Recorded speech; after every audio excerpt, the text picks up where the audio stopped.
Pode dizer, na opinião de vocês, qual a profissão menos confiável que existe no Brasil? Não pode dizer pastor. O pastor não tem crediário, não. Pode abrir crediário. Rapaz, sei que vocês iam contra a pesquisa que eu trouxe aqui. Mas foi feita uma pesquisa para descobrir quais as profissões menos confiáveis na opinião dos brasileiros. Essa pesquisa foi feita no mundo inteiro, inclusive aqui no Brasil. Por incrível que pareça, o profissional no qual os brasileiros menos confiam é o político. De 100 pessoas, apenas 6% dos brasileiros pesquisados confiam em um político. Só para você ter ideia, obrigado, Luiz. Dentre as pessoas pesquisadas, mais confiam em apresentador de televisão do que em político. Mais pessoas confiam em vendedor de seguro do que em político. Mais pessoas confiam em qualquer outra profissão do que em político. Ficou em último lugar, com apenas 6% dos entrevistados brasileiros confiando neles. E a razão para isso nós sabemos qual é. Existem muitos casos de escândalos entre políticos no nosso país. Recentemente mesmo, se você for olhar na imprensa, existem vários casos e é algo constante. Porém, quem disse que político corrupto é uma praga que nasce e cresce só no solo brasileiro? Pelo contrário, a história, os livros de história mostram que desde quando o pecado entrou no mundo, pessoas poderosas abusam do poder, são corruptas, agem de forma errada. Em todos os lugares do mundo, talvez um pouco mais aqui no Brasil, mas em todos os lugares do mundo nós temos pessoas poderosas usando mal o poder que receberam. Hoje, inclusive, nós vamos meditar sobre duas pessoas diante das quais Paulo precisou estar, o apóstolo Paulo precisou estar. E o que é triste é que essas duas pessoas eram dois governadores e os dois eram corruptos. Quem foram esses dois governadores e o que a vida deles traz de lição para nós hoje, acerca de como nós devemos olhar para os políticos hoje? Será que temos olhado da forma correta ou não? Por favor, abra a palavra de Deus no Evangelho, ou no livro de Atos, capítulo de número 24. Livro de Atos, escrito pelo médico Lucas, capítulo 24. Da última vez que nós meditamos sobre a vida de Paulo, já que no domingo passado nós falamos sobre os pais, então é bom lembrar que da última vez que nós meditamos sobre a história de Paulo, nós vimos ele sendo transferido de Jerusalém para Cesareia. Precisou ser transferido para não morrer, porque o comandante viu que a vida dele estava em risco, e ele foi transferido de Jerusalém para Cesareia. E agora em Cesareia, que era um forte, uma espécie de quartel-general romano, Paulo vai passar por 3 julgamentos. Hoje nós vamos ver apenas os 2 primeiros. Foram julgamentos perante Félix, governador Félix, e perante o governador Festo. O nome deles é parecido e eles dois eram parecidos também, a gente vai ver isso. Então, vamos começar vendo o momento em que Paulo é julgado perante o governador Félix. Isso se encontra no capítulo 24. E a gente pode dividir o julgamento de Paulo perante Félix em 3 momentos diferentes. A acusação feita contra ele, a defesa que Paulo faz e o adiamento da decisão. Vamos começar vendo então a acusação que é feita contra Paulo, versos de 1 a 9. Atos capítulo 24, versos de 1 a 9, diz assim. 5 dias depois que ele chegou a esse lugar, Cesareia, desceu o sumo sacerdote Ananias com alguns anciãos e com certo orador, um orador que é uma espécie de advogado, chamado Tértulo, os quais apresentaram ao governador libelo contra Paulo, acusação contra Paulo. Verso 2. Sendo este chamado, passou Tértulo a acusá-lo, dizendo: Excelentíssimo Félix, tendo nós por teu intermédio gozado de paz perene, e também por teu providente cuidado, se terem feito notáveis reformas em benefício deste povo, sempre e por toda parte, isto reconhecemos com toda a gratidão. Entretanto, para não te deter por longo tempo, rogo-te que, de conformidade com a tua clemência, nos atendas por um pouco. É muita babação, né? Espécie de bajulação aqui muito grande. Verso 5. Porque tendo nós verificado que este homem é uma peste, rajadora, e promove sedições entre os judeus esparsos por todo o mundo, sendo também o principal agitador da seita dos nazarenos, o qual também tentou profanar o templo, nós o prendemos, com o intuito de julgá-lo segundo a nossa lei. Mas sobrevindo o comandante Lísias, o arrebatou das nossas mãos com grande violência, ordenando que os seus acusadores viessem à tua presença. Tu mesmo, examinando, poderás tomar conhecimento de todas as coisas de que nós o acusamos. Os judeus também concordaram na acusação, afirmando que estas coisas eram assim. Vamos orar mais uma vez, irmãos, antes de continuarmos.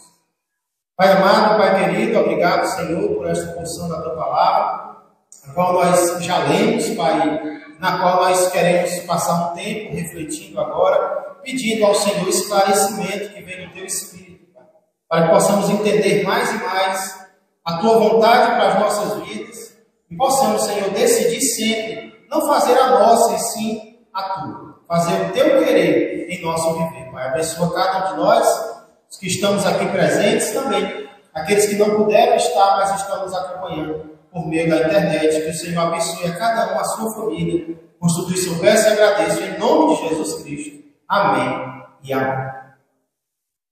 Irmãos, aqui nós vemos que os judeus eles estavam interessados na morte de Paulo, por isso eles chegam a contratar um orador, uma espécie de advogado. Era muito comum que alguém que fosse trazer uma causa perante uma autoridade contratasse alguém que pudesse falar por eles. Naquela época já havia advogado, e aqui o nome dele é Tértulo.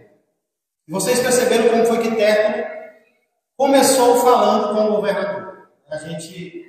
Antigamente na oratória existia a primeira parte de um discurso, ela tinha como objetivo cativar o juiz, trazer a simpatia do juiz para ele. E é exatamente isso que Tértulo faz, ele bajula o governador, ele elogia: excelentíssimo Félix, por teu intermédio nós temos gozado de paz, você tem feito muitas reformas, e aí, para não tomar o seu tempo, eu quero ser bem resumido e por aí vai.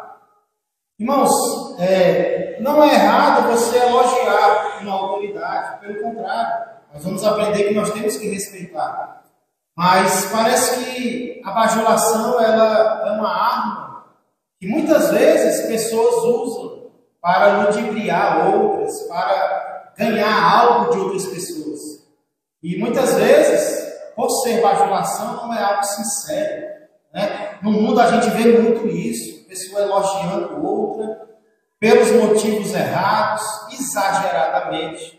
E nós vemos que acaba sendo para obter o favor destas pessoas. Eu quero ser sincero, não vou citar nomes, mas a gente vê isso até, às vezes, em religiões, até em determinadas denominações. As pessoas, as autoridades são extremamente elogiadas, né? Muitas vezes bajuladas. É diferente de reconhecer o que alguém fez, é você bajular essa pessoa. Então, precisamos ter muito cuidado com essa característica que é do mundo, não é uma característica mundana, mas é o que os oradores muitas vezes fazem, os advogados. Eles vão acabar fazendo, tentando ganhar a simpatia dos juízes. Diferentemente de como ele trata Paulo. Você percebeu? Ele já começa chamando Paulo de peste. Ele quer mostrar que Paulo é alguém ruim. Ele é um líder de uma seita. Ele promove divisões. Ele tentou profanar o templo. Irmãos, o que nós vemos aqui? Nada diferente do que Jesus disse que aconteceria com aqueles que quisessem seguir a ele. Jesus disse que quem quiser me seguir vai ser perseguido e vão mentir a seu respeito. Tudo que eles falaram, tudo que Tértulo falou aqui em relação a Paulo era mentira. E a pergunta é, se nós estivéssemos no lugar de Paulo, como nós reagiríamos? Ouvindo alguém falar mentira a nosso respeito? Estamos dispostos? Talvez isso não vai acontecer no tribunal, mas talvez isso vai acontecer na sua empresa. Por você ser cristão, alguém vai inventar algo a seu respeito na empresa na qual você trabalha, no colégio, na faculdade, na vizinhança, na família. Nós estamos nos preparando para isso, porque Jesus disse que ia acontecer. Se nós quisermos seguir a Ele, sinceramente, nós temos que nos preparar para sermos perseguidos e para mentirem a nosso respeito. E nós mantemos a calma diante disso.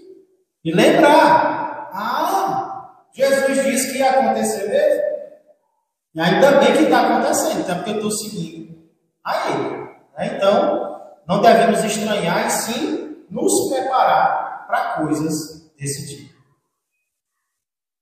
Não sei se vocês querem dizer algo, acrescentar algo, tem experimentado algo em relação a isso. Mas o próximo que vem em seguida é a defesa de Paulo. Paulo abre a boca agora para se defender. Se fosse você se defendendo, né? Como é que você falaria com essas pessoas? Versos 10 a 21. Atos 24, 10 a 21. A defesa de Paulo. Paulo, tendo-lhe o governador feito sinal que falasse, respondeu: sabendo que há muitos anos é juiz desta nação, sinto-me à vontade para me defender, visto poderes verificar que não há mais de 12 dias, desde que subi a Jerusalém para adorar, e que não me acharam no templo discutindo com alguém, nem tampouco amotinando o povo, fosse nas sinagogas ou na cidade.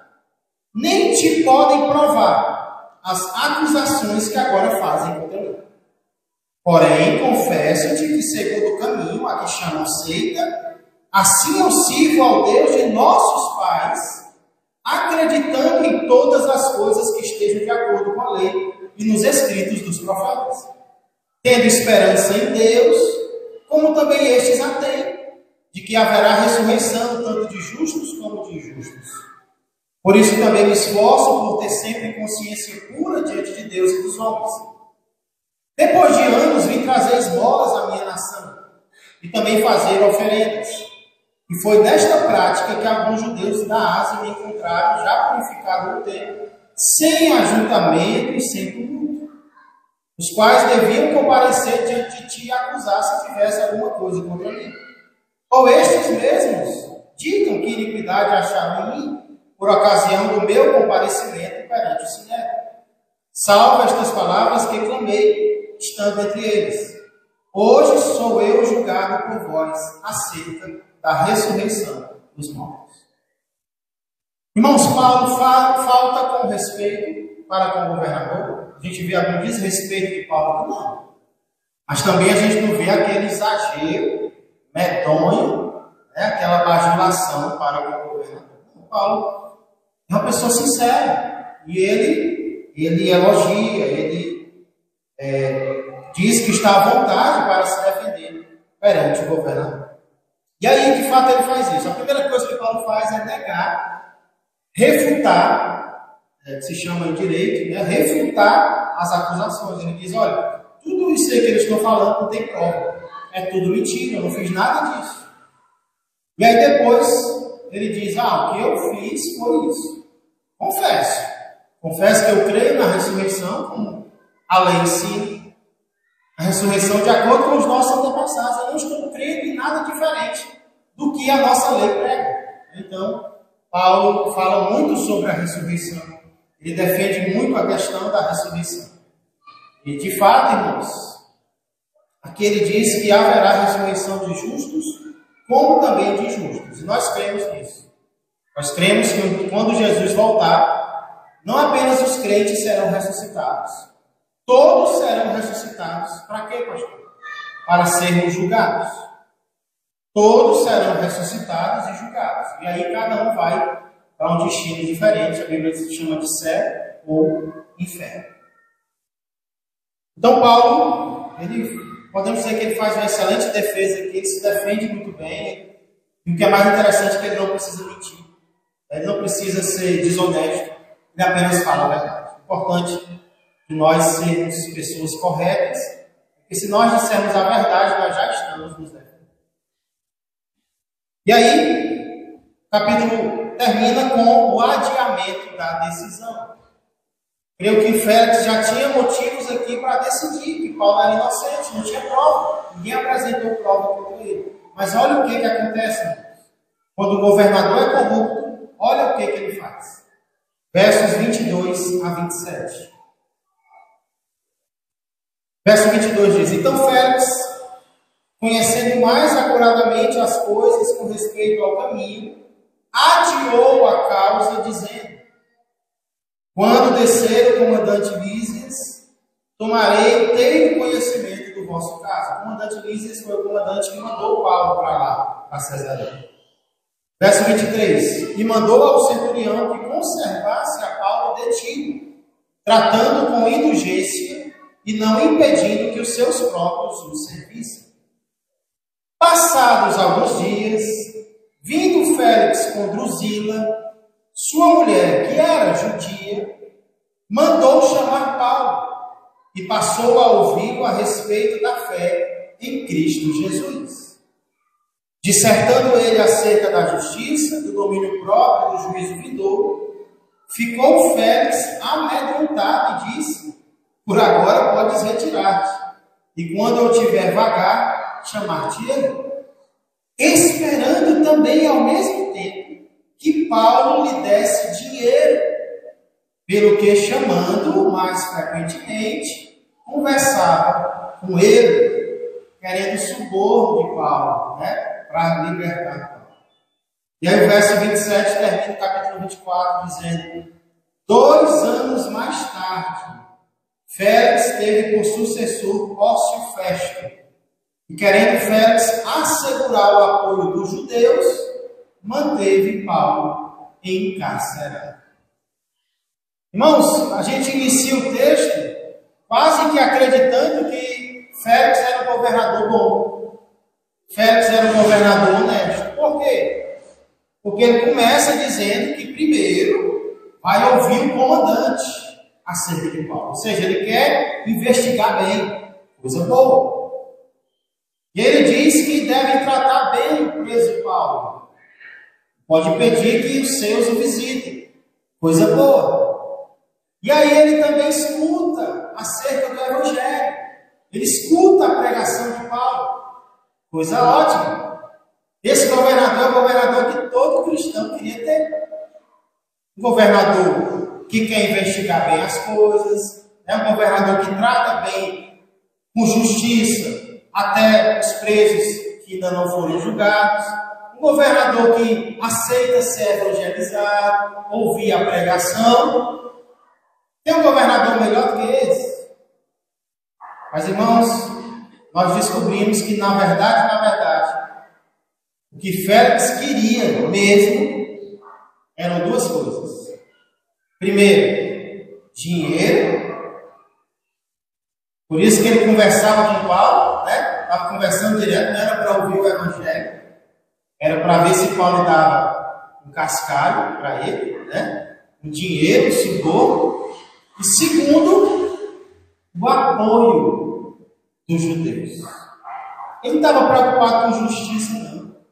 Ele estava preocupado com honestidade, não. Ele queria era se beneficiar.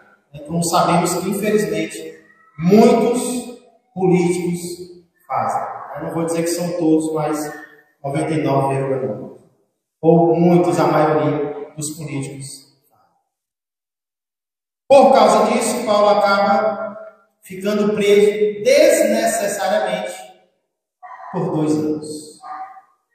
2 anos preso porque alguém quer favorecer a sua reputação perante outras pessoas. Infelizmente, nós sabemos que coisas assim acabam acontecendo.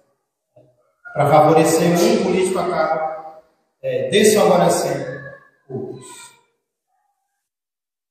Depois desses 2 anos, o governador é trocado e agora Paulo é julgado perante outro governador, que é o governador Festo. Félix, Festo, não confundam. São parecidos, quase iguais, quase gêmeos, mas não são a mesma pessoa. Vamos ver o que aconteceu nos versos de 1 a 12, para a gente concluir. Paulo sendo julgado perante Festo. Capítulo 25, versos de 1 a 12. Tendo, pois, Festo assumido o governo da província, 3 dias depois subiu de Cesareia para Jerusalém. E logo os principais sacerdotes e os maiorais dos judeus lhe apresentaram queixa contra Paulo e lhe solicitaram, pedindo como favor, em detrimento de Paulo, que o mandasse vir a Jerusalém, armando ele cilada para o matarem na estrada. Ainda queriam matar. Verso 4. Festo, porém, respondeu achasse Paulo detido em Cesareia, e que ele mesmo, muito em breve, partiria para lá. Portanto, disse ele, os que dentre vós estiverem habilitados, que desçam comigo, e havendo contra este homem qualquer crime, acusem. E não se demorando entre eles mais de 8 ou 10 dias, desceu para Cesareia. Por que desceu? Porque Jerusalém ficava em um monte. Ele desceu para Cesareia e no dia seguinte, assentando-se no tribunal, ordenou que Paulo fosse trazido. Comparecendo este, rodearam os judeus que haviam descido de Jerusalém, trazendo muitas e graves acusações contra ele, as quais, entretanto, não podiam provar. Paulo, porém, defendendo-se, proferiu as seguintes palavras: nenhum pecado cometi contra a lei dos judeus, nem contra o templo, nem contra César. Então Festo, preste atenção, querendo assegurar o apoio dos judeus, respondeu a Paulo: queres tu subir a Jerusalém e ser ali julgado por mim a respeito destas coisas? Disse-lhe Paulo: estou perante o tribunal de César, onde convém seja eu julgado. Nenhum agravo pratiquei contra os judeus, como tu bem sabes. Caso, pois, tenha eu praticado algum mal ou crime digno de morte, estou pronto para morrer. Se, pelo contrário, não são verdadeiras as coisas de que me acusam, ninguém, para lhe ser agradável, pode entregar-me a eles. Apelo para César. Então Festo, tendo falado com o conselho, respondeu: para César apelaste, para César irás. Irmãos, aqui nós vemos que 3 dias depois de assumir o cargo, o novo governador Festo sobe de Cesareia a Jerusalém. Lá os judeus o procuram, se queixam contra Paulo e pedem um favor. Traz Paulo de Cesareia para Jerusalém. Por quê? Qual era o plano deles? Não era que Paulo fosse julgado. Eles já tinham determinado no coração deles que Paulo deveria ser morto. Então eles estavam armando uma cilada para que quando Paulo viesse de Cesareia para Jerusalém, no meio do caminho, eles matassem o apóstolo Paulo. E aí Festo diz: olha, daqui a alguns dias eu vou para lá. Se vocês tiverem acusação para fazer contra ele, subam comigo e o acusem lá em Cesareia. Até aqui, Festo está agindo bem. Se vocês quiserem acusar, vão acusar lá em Cesareia. Não vou trazer ele para cá para ser acusado por vocês. E é o que acontece. Festo vai para Cesareia, desce para Cesareia. Chegando lá, ele senta no tribunal, manda chamar Paulo. Quando Paulo chega, os judeus cercam o apóstolo Paulo. Não para dar um abraço, um beijo nele, que bom que nós tivemos, mas para fazer graves e muitas ameaças contra ele. Haja paciência, né, irmãos? Mais uma vez, Paulo é acusado pelos judeus. A boa notícia é que essas ameaças, essas acusações, elas não são trazidas com provas. Eles não trazem provas contra Paulo. E aí, mais uma vez, Paulo precisa se defender. Mais uma vez, Paulo se defende dizendo que é mentira tudo o que eles estão dizendo. As acusações não têm provas, não são verdadeiras. Irmãos, é nesse momento que Lucas diz que, querendo assegurar o apoio dos judeus, Festo pergunta a Paulo se ele quer subir a Jerusalém para ser julgado lá. Perceba o que foi que Félix fez? Félix queria dinheiro de Paulo, o primeiro governador, e, querendo o apoio dos judeus, manteve Paulo preso por 2 anos. Esse outro governador quer a mesma coisa do anterior. Ele não está, a preocupação maior dele não é a justiça em relação ao preso, a Paulo, que era um cidadão romano, mas Lucas diz, querendo o apoio dos judeus, ele pergunta, Paulo, tu quer ser julgado em Jerusalém? Quer?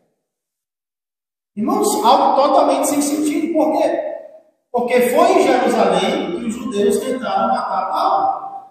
Por que Paulo ia querer deixar de ser julgado em Cesareia, onde tinha muitos soldados romanos, para ir para Jerusalém, onde ele quase foi morto? Por que Paulo ia querer isso? Então, Paulo entendeu. Opa, tem algo errado aí, esse governador está com a intenção errada. Não sei se foi o Espírito Santo que falou para ele, mas Deus sempre avisa, né, dos perigos que nós corremos. Deus sempre avisa, às vezes a gente aqui não presta atenção. Mas aí Paulo, de alguma forma, percebeu que tinha algo errado. E aí ele aproveita para dizer, olha, mais uma vez estão falando mentiras, sem provar. Eu já disse o que eu fiz e o que eu não fiz. E ninguém, ele diz, para agradar os outros, vai me entregar para eles. Olha a coragem de Paulo aqui. Né? Se assim é, eu apelo para César. O que significa apelar para César? César era o imperador de Roma. Ou seja, ele era a autoridade máxima. Paulo era um cidadão romano. Então, se ele acreditasse que ele não estava sendo corretamente julgado pelas autoridades inferiores, ele poderia apelar para a autoridade maior. Como se alguém que foi condenado em primeira instância apelasse para o tribunal superior. Né? Hoje nós temos essa capacidade. Lá Paulo diz, eu apelo para César. Eu quero ser julgado pelo próprio imperador. Ele é quente esse Paulo. Quero ser julgado pela autoridade máxima do império, que era César. Não era certeza esse pedido ser atendido. Quem estava julgando o preso poderia dizer, não, eu não concordo, você não vai. Mas aqui Lucas diz que acontece. Festo se reúne com o conselho e eles dizem, para César apelaste, para César irás. A partir desse momento, ninguém poderia mais julgar Paulo, a não ser o próprio imperador. E assim, irmãos, terminam, de forma resumida, né, o que nós fizemos, os 2 julgamentos de Paulo perante 2 governadores, Félix e Festo. E o que é que nós podemos aprender aqui com isso? Se você tiver alguma lição, se você quiser compartilhar, você tem a oportunidade de fazer isso. Mas eu pensei também em algumas. Primeira lição que eu aprendo aqui é que é o nosso dever respeitar toda e qualquer autoridade. É nosso dever respeitar toda e qualquer autoridade. Respeitar, claro, não significa adorar. Diferente. Nós não devemos adorar autoridade nenhuma, mas respeitar nós devemos respeitar. Pois não, senhor. A autoridade máxima. Pensa assim, o juiz e vice-presidente. Ele o presidente do Senado. Pode usar esse deixa mais ou menos. O presidente o quê? É mais ou menos. É porque algumas pessoas querem ser gabiosos para isso, né? E assim, Paulo, ele, de qualquer forma que ele fosse julgado pelos homens, né? Ou em Cesareia, ou em Jerusalém, ele não ia ser julgado por justiça. Né? De qualquer forma, quem quer que seja o juiz, ou quem quer que fosse a autoridade máxima terrena, não iria julgá-lo com justiça. Não ia haver justiça. Então, vai algo mais além do que somente isso não ia haver lugar. Né? Ou aquela pessoa quer que acontecesse aquele julgamento.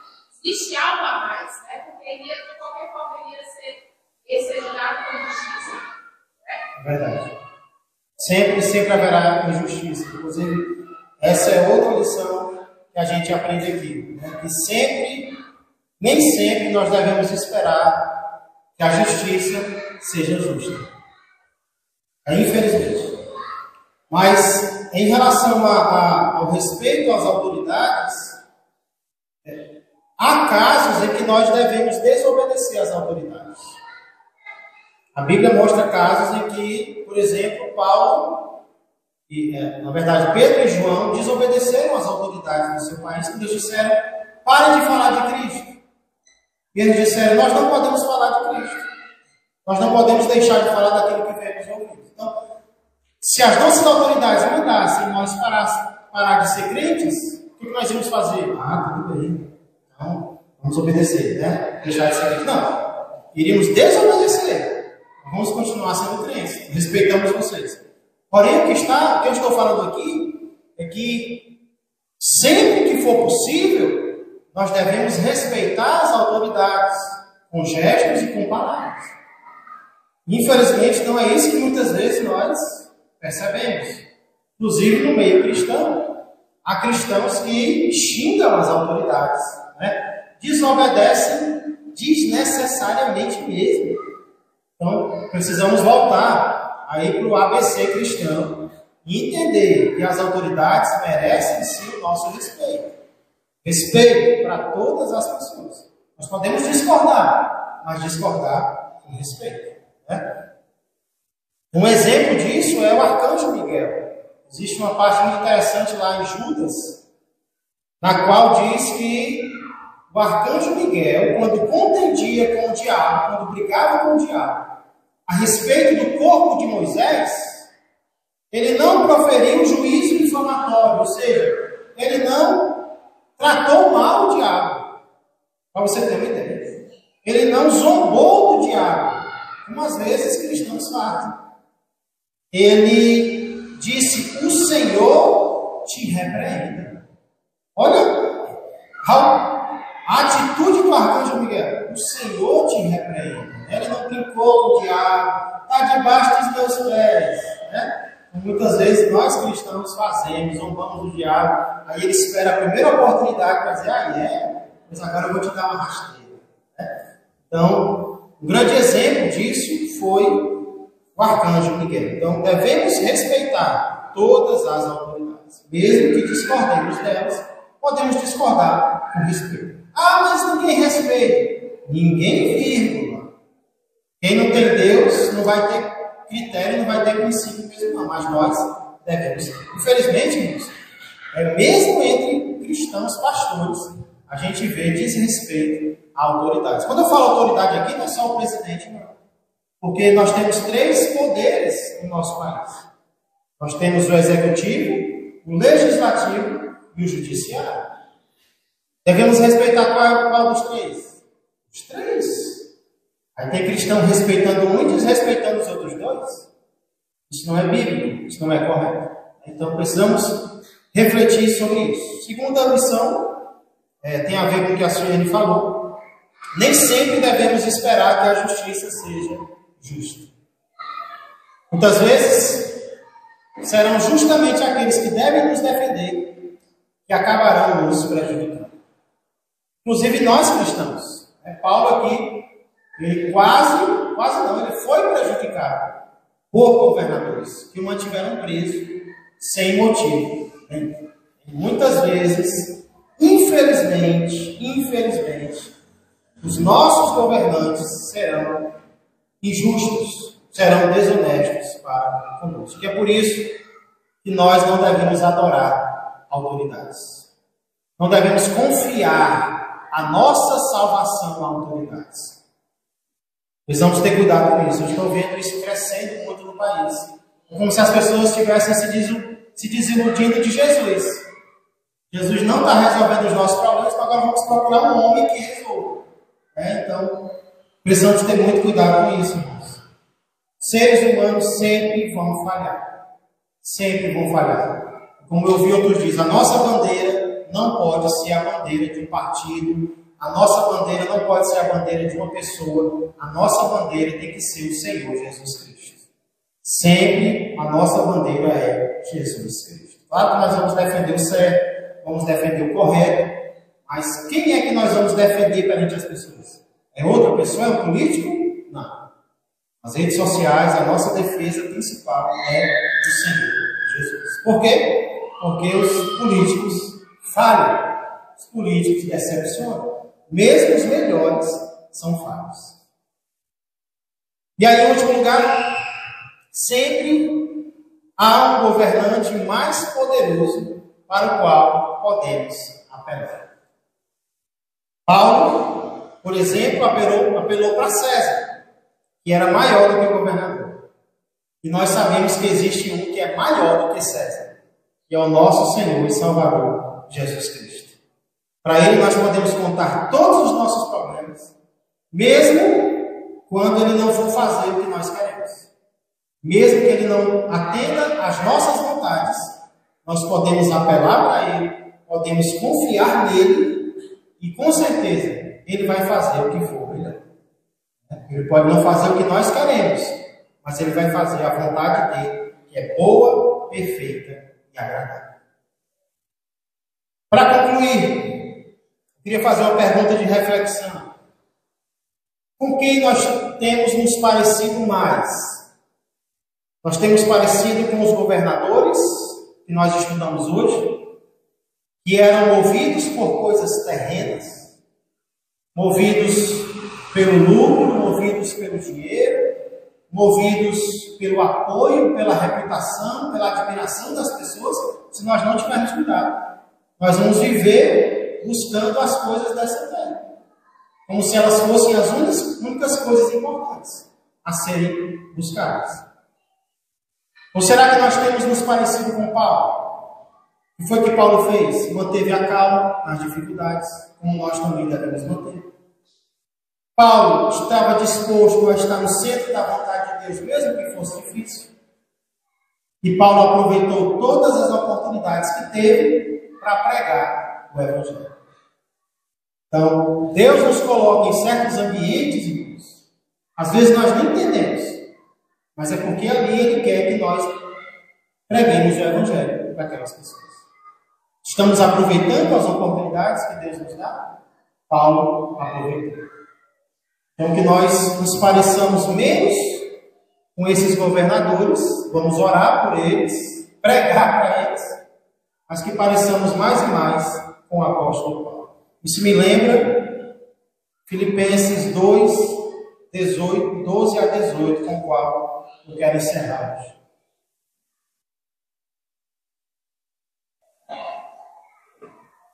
Filipenses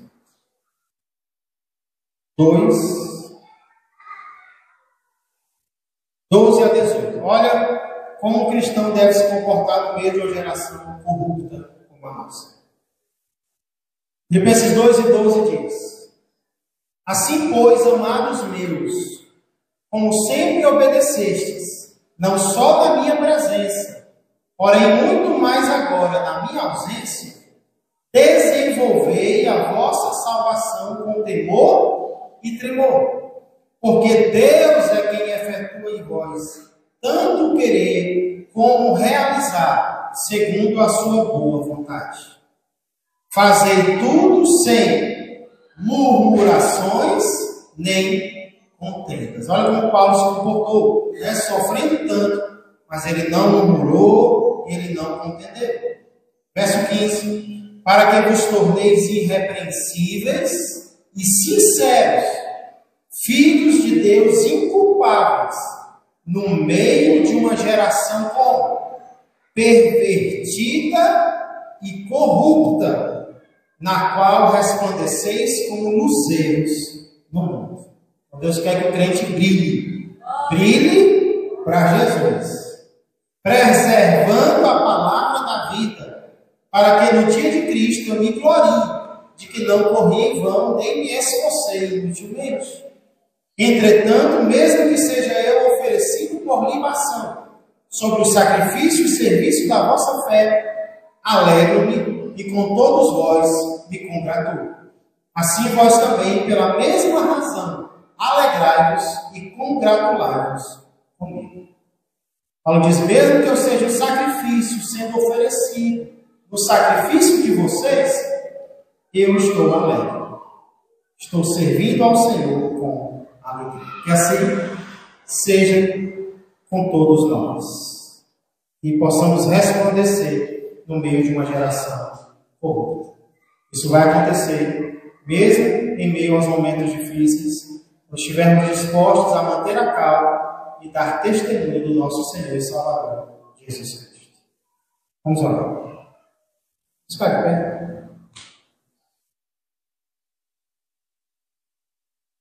Senhor Deus e amado Pai, mais uma vez, Senhor, nós meditamos um pouco acerca da vida do teu servo, apóstolo Paulo, um homem a quem o Senhor chamou quando estava com o coração cheio de ódio contra ti e contra os teus seguidores na igreja. Mas o Senhor é poderoso para tocar qualquer coração. O coração de Paulo foi tocado e ele se rendeu a ti, Pai. Muito obrigado. E se tornou exemplo para todos nós. Inclusive sendo preso injustamente, passando anos preso, Senhor, sem motivo algum, mas sempre paciente, esperando a próxima oportunidade de falar de Ti para as pessoas. Possamos estar atentos, Senhor, às oportunidades que estão ao nosso redor, de compartilharmos do Evangelho com as pessoas. Aproveitamos este momento para orar pelos nossos governantes. Vimos hoje, Senhor, exemplos de governantes corruptos. E se nós olharmos bem, Pai, que governante é perfeito? Nenhum deles é. Por isso que não é deles que nós confiamos, Pai. Não é deles que nós colocamos a nossa confiança. Nós oramos por eles, nós os respeitamos, mas não confiamos neles para a nossa salvação. Nós confiamos no Senhor, que é a autoridade maior do que qualquer imperador, que é a autoridade maior do que o próprio César era na época de Paulo. Creio que ele aproveitou aquela oportunidade para ir a César, porque ele já sabia que o Senhor queria levá-lo a Roma para pregar o Evangelho também na cidade do imperador. Pai, muito obrigado porque isso foi feito, o Evangelho se espalhou e chegou até nós, e hoje nós te conhecemos e queremos seguir o exemplo de Paulo em nossas vidas, Pai. Oramos pelos nossos governantes, oramos pela campanha eleitoral que iniciou, que seja um tempo de paz, Pai, que seja um tempo no qual o Senhor dirige o nosso país para as melhores decisões para ele, não aos nossos olhos, mas aos teus olhos. Tudo isso, Pai, eu peço, e com gratidão nós entregamos as nossas vidas a Ti. Em nome de Jesus Cristo. Amém, amém e amém. Glória a Deus. Bom dia a todos e até a noite, se Deus quiser. Que a graça do Senhor Jesus, que o amor do Pai e que a comunhão do Espírito Santo permaneçam e cresçam mais e mais na vida e na família de todos vós.